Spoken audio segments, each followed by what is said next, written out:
Today, when the world is marking the International Literacy Day, education, considered one of the basic human rights, has been badly affected in occupied Kashmir due to militarization and decades-long unresolved Kashmir dispute.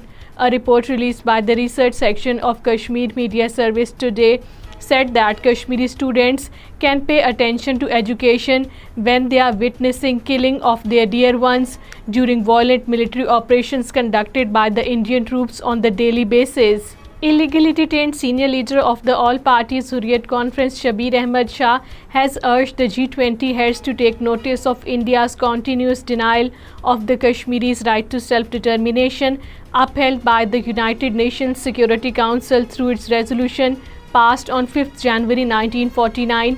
Shabir Ahmad Shah, in a message from New Delhi's Tihar jail, said that all the G20 countries had accepted the resolution of Jammu and Kashmir dispute and supported it to settle it through an impartial plebiscite. Posters have appeared in Srinagar urging the G20 heads to put pressure on Modi-led Indian government to stop slow-motion massacre of the people in the occupied Jammu and Kashmir and resolve the Kashmir dispute according to the United Nations resolutions. According to Kashmir Media Service, the posters were displayed by the pro-freedom organizations. Leader of the Bharatiya Janata Party raped a 17-year-old Dalit girl and subsequently killed her father in the BJP-ruled state Uttar Pradesh in India. A case has been filed against the president of the BJP Minority Morcha on a rape of a teenage Dalit girl and killing of her father, according to the authorities in the police station.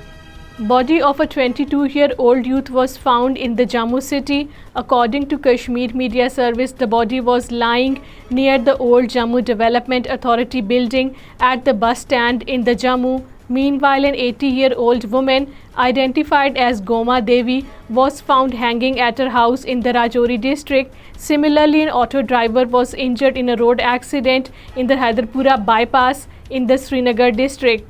People turned up in thousands to attend the funeral of the Hurriyat activist Muhammad Riaz, known as Abu Qasim, in Rawalakot city of Azad Jammu and Kashmir today. Muhammad Riaz was shot dead by unidentified person inside a mosque when he was offering Fajr prayers in the Rawalakot city today. All Parties Hurriyat Conference Azad Jammu and Kashmir chapter has paid tributes to the renowned intellectual, leading leader of the Kashmir Freedom Movement and executive director of the Kashmir Media Service Islamabad, late Sheikh Tajammulul Islam, for his unparalleled and precious services to the Kashmir cause. IIOJK chapter held a condolence reference today at its office in Islamabad to remember Sheikh Tajammul on his second death anniversary. The reference was presided over by the convener Mahmood Ahmad Sagar.